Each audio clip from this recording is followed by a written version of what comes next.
Assalamualaikum warahmatullahi wabarakatuh. Pada video kali ini kita akan membahas kisi-kisi yang telah dikeluarkan oleh pemerintah untuk Olimpiade Sains Nasional atau OSN Sekolah Menengah Pertama SMP tahun 2022. Jadi langsung saja kita akan bahas kisi-kisi mulai dari matematika, IPA, dan IPS. Baik, pertama kita bahas kisi-kisi matematika untuk tes Olimpiade OSN SMP. Ya, jadi kita perhatikan materi-materi apa sajakah yang akan naik. Jadi yang pertama yaitu menerapkan sifat dan operasi bilangan bulat, rasional, akar, serta bilangan berpangkat dalam menyelesaikan masalah. Ya, jadi ini materi bilangan. Di sini sudah ada ruang lingkupnya yang lebih jelas lagi. Yang pertama, operasi bilangan bulat, bilangan rasional, akar, serta bilangan berpangkat dan sifat-sifatnya. Yang kedua, FVB dan KPK. Yang ketiga, basis bilangan. Dan yang keempat, sisa pembagian. Ya, jadi untuk materi bilangan ini, adik-adik bisa buka kembali buku kalian di kelas 7 dan mempelajarinya kembali. Nah, selanjutnya materi yang akan naik yaitu menerapkan konsep himpunan, relasi, fungsi, perbandingan, persamaan, pertidaksamaan, barisan, deret, dan operasi aljabar dalam menyelesaikan masalah. Ya, jadi ini materi aljabar ya. Ini lumayan banyak, ruang lingkupnya ada 8. Yang pertama, pengertian notasi dan operasi himpunan. Yang kedua, relasi dan fungsi, baik itu pengertian relasi dan fungsi beserta grafiknya dan operasi fungsi suku banyak, rasional, dan akar beserta sifatnya. Nah, yang ketiga, perbandingan senilai dan berbalik nilai. Yang keempat, operasi aljabar yang melibatkan bilangan rasional, bilangan berpangkat, dan bilangan berbentuk akar. Yang kelima, persamaan linier dan kuadrat dengan satu atau dua peubah. Maksudnya ini persamaan linier satu variabel atau dua variabel. Dan yang keenam adalah pertidaksamaan linier dan kuadrat dengan satu atau dua peubah. Jadi maksudnya pertidaksamaan linier atau pertidaksamaan kuadrat dengan satu atau dua variabel. Yang ketujuh, sistem persamaan linier dua peubah atau dua variabel. Dan yang kedelapan adalah pola bilangan, barisan, dan deret. Ya, jadi materi aljabar ini kalian bisa buka kembali di buku kelas 8 dan kalian pelajari kembali. Nah, sekarang kita ke materi selanjutnya yaitu menerapkan konsep garis, sudut, teorema Pitagoras, sistem koordinat Kartesius, transformasi, dan pada bidang dan ruang dalam menyelesaikan masalah. Jadi ini berkaitan dengan materi geometri. Garis dan sudut ini dipelajari di kelas 1 atau kelas 7. Bangun datar ini juga dipelajari di kelas 7. Teorema Pitagoras ini kita pelajari di kelas 8. Transformasi, refleksi, translasi, rotasi, dilatasi ini dipelajari di kelas 9. Sistem koordinat Kartesius ini dipelajari di kelas 8. Luas permukaan dan volume bangun ruang ini juga dipelajari di kelas 8 ya. Jadi kalian silahkan buka-buka kembali buku kalian. Buku paket kalian atau buku catatan kalian. Nah, selanjutnya yaitu menganalisis ukuran pemusatan data beserta penyajiannya dan menerapkan aturan pencacahan serta konsep peluang untuk menyelesaikan masalah. Ya, jadi ini materi tentang data dan peluang. Ruang lingkupnya ada 2, namun sebenarnya ini cukup banyak ya. Yang pertama analisis data mengenai rata-rata atau median, modus, data tunggal dan penafsirannya, penyajian data, baik dalam bentuk tabel, diagram grafik, dan penafsirannya. Dan yang kedua yaitu peluang, aturan pencacahan, dan peluang suatu kejadian. Dan yang kelima adalah menyelesaikan masalah dengan melibatkan lebih dari satu konsep matematika, capitas selecta. Ya, jadi lingkup materinya pemecahan masalah kontekstual yang berkaitan dengan bilangan, aljabar, geometri, analisis data, dan peluang. Jadi ini mencakup semua materi dan pemecahannya berdasarkan masalah kontekstual atau masalah nyata. Ya, jadi ini butuh analisis atau logika dari adik-adik untuk memecahkan suatu masalah. Ya, jadi untuk matematika hanya itu kisi-kisinya. Silakan pelajari kembali, buka kembali buku kalian.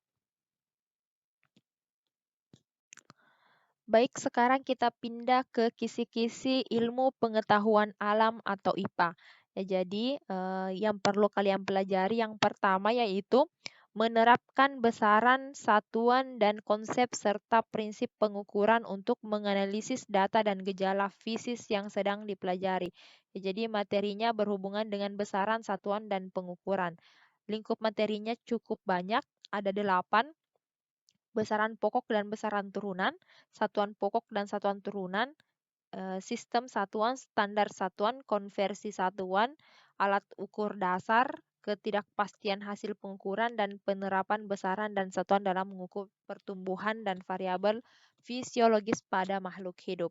Jadi kalian silahkan buka kembali buku atau catatan adik-adik. Yang kedua adalah menganalisis sifat termal dan kimiawi bahan serta pengaruh kalor terhadap bahan. Ini berkaitan dengan materi zat dan kalor. Lingkup materinya lumayan banyak juga, ada 7. Yang pertama zat dan wujudnya. Yang kedua atom, unsur, molekul, dan senyawa. Yang ketiga larutan dan campuran. Yang keempat reaksi kimia, asam basa dan garam. Yang kelima zat adi- aditif dan adiktif psikotropika. Yang kelima perubahan fisis, yang keenam perubahan kimia, dan yang ketujuh perpindahan kalor, konduksi, konveksi, dan radiasi. Dan yang ketiga, materi selanjutnya yaitu menerapkan konsep dan prinsip transformasi dan konservasi energi. Ini materi energi. Ruang lingkupnya ada 12. Yang pertama sumber energi, 2 usaha, 3 energi kinetik, 4 energi potensial, 5 transformasi energi, dan yang keenam hubungan usaha dan perubahan energi kinetik. Yang ketujuh hukum kekekalan energi mekanik, 8 daya, 9 energi terbarukan, sinar matahari, ombak, angin, dan air. Yang ke-10 metabolisme, 11 makanan sebagai sumber energi, 12 pencernaan makanan. Materi selanjutnya yaitu menganalisis gerak benda dan pengaruh gaya terhadap gerak benda berdasarkan hukum-hukum gerak. Materi gaya dan gerak, ruang lingkup materinya ada 8. Yang pertama besaran fisika pada gerak benda, yang kedua gerak lurus, yang ketiga gerak melingkar, yang keempat gerak parabolik, yang kelima jenis gaya, yang keenam hukum-hukum Newton tentang gerak, yang ketujuh pesawat sederhana, 8 sistem gerak pada makhluk hidup. Materi selanjutnya yaitu menerapkan konsep dan prinsip mekanika pada zat cair dan menganalisis proses yang terjadi pada sistem biologi. Materi tentang fluida. Ruang lingkup materinya, yang pertama fluida statis, yang kedua fluida dinamis, dan yang ketiga aliran fluida pada makhluk hidup.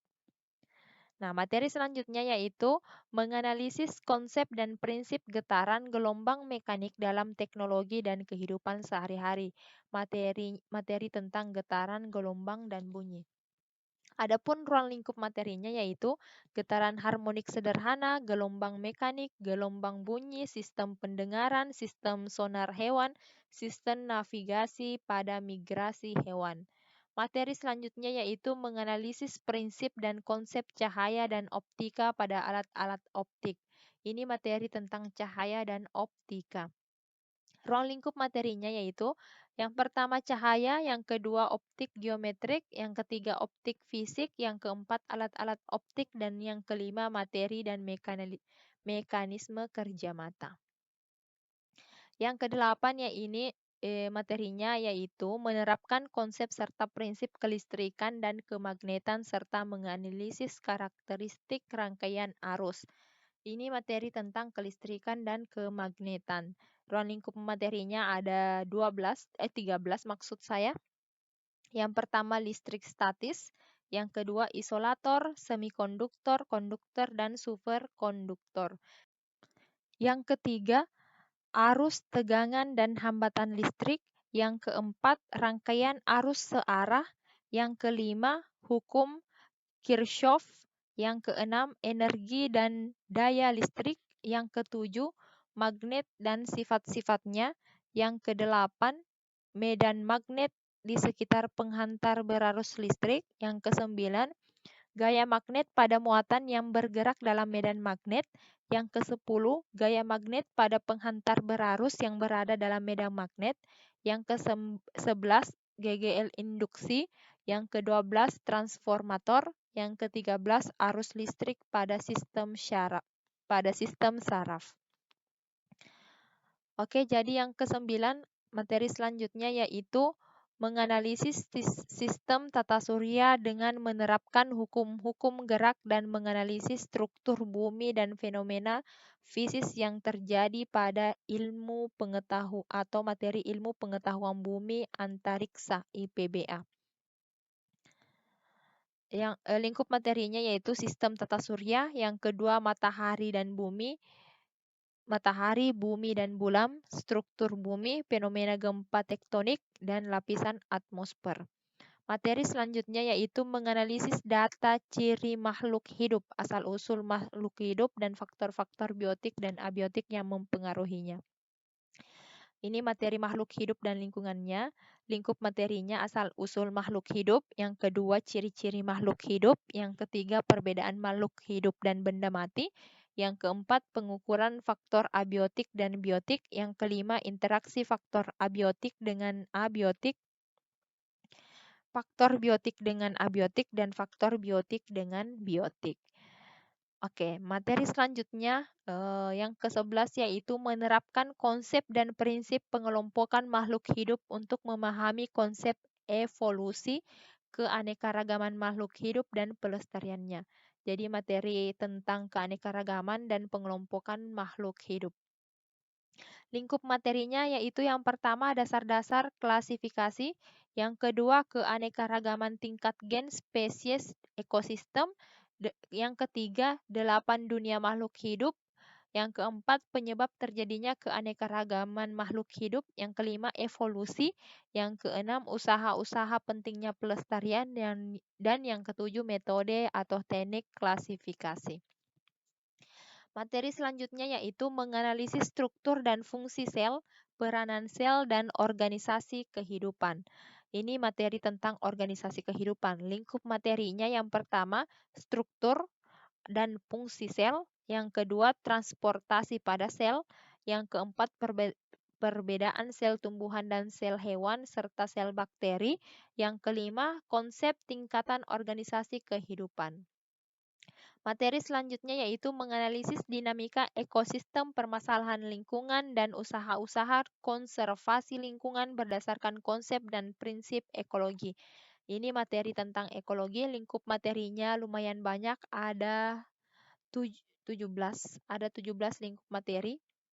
Yang pertama, konsep spesies, populasi, komunitas, ekosistem, dan biosfer. Yang kedua, peranan dan saling ketergantungan organisme dalam ekosistem. Yang ketiga, faktor-faktor yang mempengaruhi kelangsungan makhluk hidup. 4, siklus biogeokimia. Yang kelima, peranan organisme tanah. 6, pengukuran kesuburan tanah. 7, pentingnya tanah dan organisme yang hidup di tanah untuk keberlanjutan kehidupan. Yang kedelapan, daya dukung lingkungan. 9, habitat dan adaptasi makhluk hidup. 10, konsep seleksi alam. 11, konsep pencemaran lingkungan dan usaha-usaha penanggulangannya. Yang 12, dampak kegiatan industri terhadap lingkungan. 13, hubungan kepadatan manusia terhadap kebutuhan air bersih, udara bersih, pangan, lahan, kesehatan, dan kualitas lingkungan hidup. Yang ke-14, permasalahan lingkungan lokal, nasional, regional, dan global. 15, pemanasan global dan dampak bagi ekosistem. 16, konservasi lingkungan. 17, pembangunan berkelanjutan. 14. Jadi materi selanjutnya yaitu materi tentang struktur dan fungsi tumbuhan. Lingkup materinya sel, jaringan, dan organ pada tumbuhan. struktur sel, fungsi organ tubuh tumbuhan, pemanfaatan prinsip tekanan pada transportasi tumbuhan, jenis hama penyakit yang umum menyerang tumbuhan. Materi selanjutnya yaitu menganalisis bagian fungsi dan proses-proses metabolisme pada sistem organ, keterkaitan fungsi antara beberapa sistem organ dan kelainan dan penyakit. Ini materi tentang sistem-sistem pada manusia dan hewan. Lingkup materinya, sistem pencernaan, sistem ekskresi, sistem pernapasan, sistem peredaran darah, sistem syaraf dan indera, sistem gerak, sistem imun, sistem reproduksi, keterkaitan antara sistem organ dan homeostatis, kelainan dan penyakit pada sistem organ. Materi selanjutnya yaitu mengenai materi pewarisan sifat. Jadi lingkup materinya, konsep materi genetik, DNA, gen, dan kromosom. Konsep resesif, dominan, dan intermediat. 3. Penyakit genetik. 4. Konsep resesif, dominan, dan intermediat. Penerapan pewarisan sifat pada pemuliaan makhluk hidup. Dan yang keenam yaitu mutasi. Materi selanjutnya yaitu materi tentang bioteknologi. Lingkup materinya konsep bioteknologi dan cabang-cabang ilmu biologi yang berperan di dalamnya, produk bioteknologi konvensional dan modern yang ramah lingkungan, manfaat dampak bioteknologi, GMO, aplikasi teknologi reproduksi, yang keenam aplikasi bioteknologi pada sektor pangan, kesehatan, dan lingkungan. Materi selanjutnya yaitu mengenai forensik. Lingkup materinya, penerapan sains untuk pengungkapan kasus kriminal, sidik jari dan sidik jari DNA, identifikasi dalam forensik, penentuan jenis kelamin, tanda-tanda kematian, tanda-tanda penyebab dan cara kematian, perkiraan waktu kematian korban, pemeriksaan korban kriminalitas, dan pengambilan sampel di tempat kejadian perkara. Wah, materinya lumayan banyak ya untuk materi IPA. Dan masih ada lagi materi selanjutnya yaitu materi eksperimen. Yang pertama, merancang percobaan menggunakan alat ukur sederhana, merangkai alat percobaan, melakukan observasi, mengumpulkan data, mengelola data, menginterpretasi data, menarik kesimpulan, memahami dan menerapkan keselamatan dan kesehatan kerja. Ya, jadi itu adalah kisi-kisi untuk Olimpiade IPA atau Ilmu Pengetahuan Umum OSN SMP tahun 2022. Materinya ada 19 materi dengan lingkup materi yang lumayan banyak. Jadi adik-adik silahkan lebih tekun lagi untuk belajar karena materinya lumayan sangat banyak untuk kita pelajari. Kisi-kisi ilmu pengetahuan sosial atau IPS untuk tes Olimpiade OSN SMP. Jadi materi yang pertama yaitu menganalisis interaksi antar ruang dan pengaruhnya terhadap kehidupan manusia dalam aspek sosial, ekonomi, budaya, dan pendidikan di wilayah Indonesia melalui peta, tabel, dan grafik. Jadi materi tentang kondisi geografi Indonesia. Ruang lingkup materinya lumayan banyak juga. Yang pertama, keunggulan letak luas dan geostrategis wilayah Indonesia. Yang kedua, keadaan iklim dan cuaca Indonesia. Yang ketiga, bentuk muka bumi dan aktivitas penduduk Indonesia. Yang keempat, keragaman flora dan fauna Indonesia. Yang kelima, potensi dan persebaran sumber daya tanah. Yang keenam, potensi dan persebaran sumber daya air. Yang ketujuh, potensi dan persebaran sumber daya hutan. Yang kedelapan, potensi dan persebaran sumber daya tambang. Yang kesembilan, potensi dan persebaran sumber daya laut. Yang ke-10, peta dan pemanfaatannya dalam kehidupan. 11, pengaruh letak wilayah terhadap keadaan alam Indonesia. Yang ke-12, kondisi tanah dan keuntungannya terhadap aktivitas pertanian. Yang ke-13, jaringan dan sarana transportasi berdasarkan kondisi geografis. Yang ke-14, pengaruh keadaan alam terhadap keragaman mata pencaharian. 15, pengaruh keadaan alam terhadap keragaman sosial budaya bangsa. Yang ke-16, kearifan lokal masyarakat berdasarkan kondisi lingkungan fisik dan manusia. 17. Pengaruh keunggulan lokasi terhadap kegiatan ekonomi, produksi, distribusi, dan konsumsi, transportasi, dan komunikasi. 18. Kegiatan wirausaha berbasis teknologi dengan pemanfaatan potensi sumber daya alam dan sumber daya manusia. 19. Penduduk, modal, dan teknologi dalam pembangunan nasional. 20. Isu global dan dampaknya terhadap pembangunan nasional. 21. Konsep interaksi manusia dengan lingkungan alam. 22. Pengaruh konversi lahan pertanian menjadi lahan industri. Materi selanjutnya yaitu menganalisis perubahan keruangan dan interaksi antar ruang yang diakibatkan faktor alam, manusia, dan pengaruhnya terhadap kelangsungan kehidupan di negara ASEAN melalui grafik, tabel, dan gambar secara kritis. Ya, jadi sepertinya nanti ini ada tabel yang disajikan atau gambar yang disajikan dan kita disuruh untuk menganalisis perubahan keruangan. Jadi ini materi tentang interaksi antar ruang yang diakibatkan faktor alam, manusia, dan pengaruhnya terhadap kelangsungan kehidupan di negara-negara dunia. Lingkup materinya yang pertama, kondisi geografis negara-negara di dunia. Yang kedua, pluralitas masyarakat negara-negara di dunia dari etnis, agama, pekerjaan, dan status sosial. 3. Keunggulan dan keterbatasan ruang dalam kegiatan sosial, ekonomi, dan politik di negara-negara di dunia. 4. Peningkatan kualitas penduduk dalam menghadapi persaingan bebas masyarakat dunia. 5. Dinamika penduduk benua-benua di dunia. Materi selanjutnya yaitu mengevaluasi perubahan keruangan dan interaksi antar ruang negara-negara Asia dan negara-negara di benua lainnya serta dampaknya bagi kehidupan manusia. Ya, langsung saja saya bacakan lingkup materinya. Yang pertama, karakteristik fisik dan sosial di negara-negara Asia dan pengaruhnya terhadap kegiatan ekonomi, sosial, dan budaya. 2. Sejarah persebaran bangsa-bangsa Asia dan pengaruhnya terhadap kehidupan sosial dan budaya. 3. Kerjasama antar negara Asia dan negara-negara di benua lain dalam bidang ekonomi, budaya, dan pendidikan. Materi selanjutnya yaitu materi kelembagaan sosial atau institusi sosial.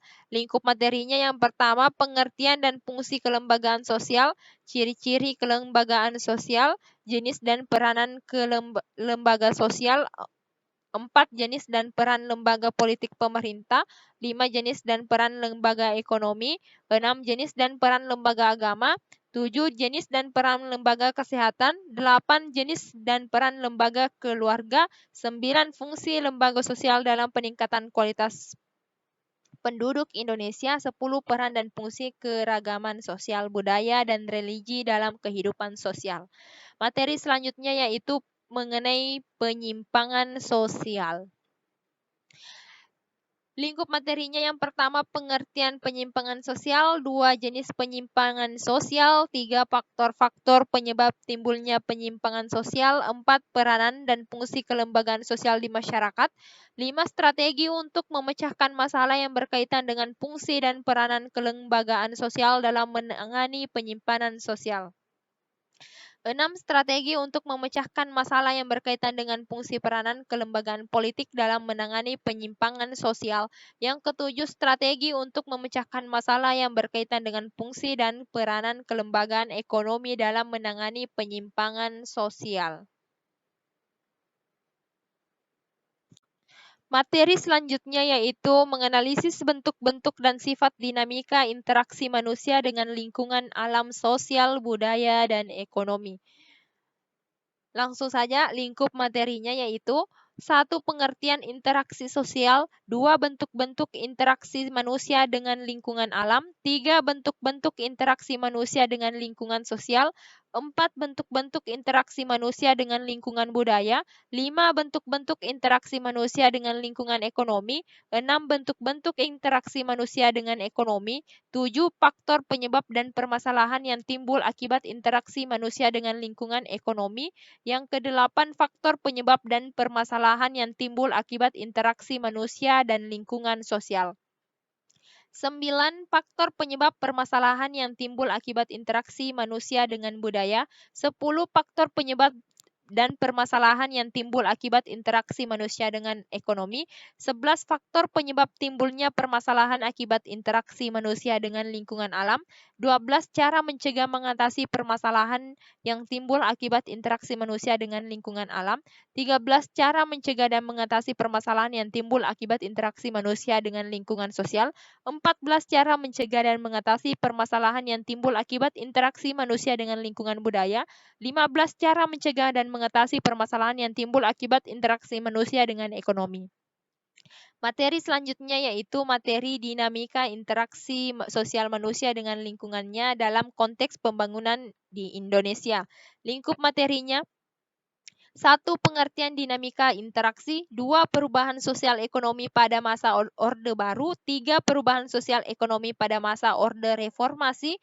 4. Dampak positif perubahan sosial pada era reformasi. 5. Dampak negatif perubahan sosial pada era reformasi. 6. Dampak globalisasi modernisasi pada perubahan tatanan sosial.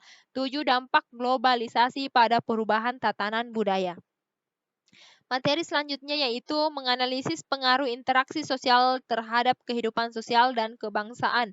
Lingkup materinya yang pertama, pengertian mobilitas sosial. 2. Bentuk mobilitas sosial. 3. Faktor pendorong mobilitas sosial. 4.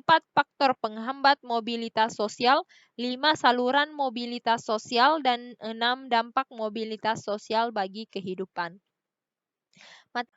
Selanjutnya materi pluralitas. Lingkup materinya yang pertama, perbedaan agama pada masyarakat Indonesia. 2. Perbedaan suku bangsa pada masyarakat Indonesia. 3. Perbedaan jenis pekerjaan pada masyarakat Indonesia. 4. Perbedaan jenis kelamin dan gender. 5. Potensi pluralitas masyarakat Indonesia. Materi selanjutnya yaitu konflik dan integrasi. Lingkup materinya yang pertama, konflik dalam kehidupan sosial. 2. Faktor penyebab terjadinya konflik pada masyarakat Indonesia. 3. Integrasi sosial pada masyarakat Indonesia. 4. Faktor pendorong integrasi sosial pada masyarakat Indonesia. Materi selanjutnya yaitu menganalisis interaksi antara manusia dalam memenuhi kebutuhan manusia. Pemenuhan kebutuhan manusia. Lingkup materinya yaitu yang pertama, kelangkaan dan kebutuhan manusia. 2. Kegiatan ekonomi. 3. Tindakan, motif, dan prinsip ekonomi. Materi selanjutnya yaitu pelaku kegiatan ekonomi. Lingkup materinya yang pertama, peran BUMN dan BUMS dalam mengelola SDA sumber daya alam. Yang kedua, peran koperasi atau UMKM dalam pemanfaatan teknologi dalam mengelola SDA. Yang ketiga, kewirausahaan. Yang keempat, peran pedagang internasional dan pasar bebas dalam kegiatan ekonomi. Materi selanjutnya yaitu menganalisis peran pelaku ekonomi serta secara individu di dalam perekonomian. Lingkup materinya yang pertama, permintaan dan penawaran. 2. Keseimbangan konsumen dan produsen. 3. Elastisitas permintaan dan penawaran. 4. Struktur pasar. 5. Pasar sebagai wadah interaksi sosial di bidang ekonomi. 6. Nilai guna barang dan jasa. Materi selanjutnya yaitu kegiatan perekonomian secara keseluruhan. Lingkup materinya yang pertama, kebijakan ekonomi. 2. Diagram lingkar kegiatan ekonomi.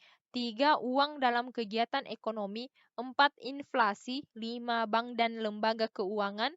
6. Ketenagakerjaan. 7. Pendapatan nasional. 8. Pertumbuhan ekonomi. Dan 9. Sistem ekonomi. Materi selanjutnya yaitu pembangunan ekonomi. Lingkup materinya yang pertama, kependudukan dan dampaknya terhadap pembangunan nasional. 2. Ekonomi maritim dan agrikultur. 3. Peran ASEAN dalam perekonomian. 4. Ekonomi kreatif dan digital. 5. Pusat keunggulan ekonomi. 6. Dinamika interaksi antar ruang dalam perekonomian di Indonesia. 7. Dinamika interaksi antar ruang dalam perekonomian secara regional maupun global. Materi selanjutnya yaitu menganalisis perubahan dan kesinambungan masyarakat di Nusantara pada masa praaksara Hindu-Buddha dan Islam.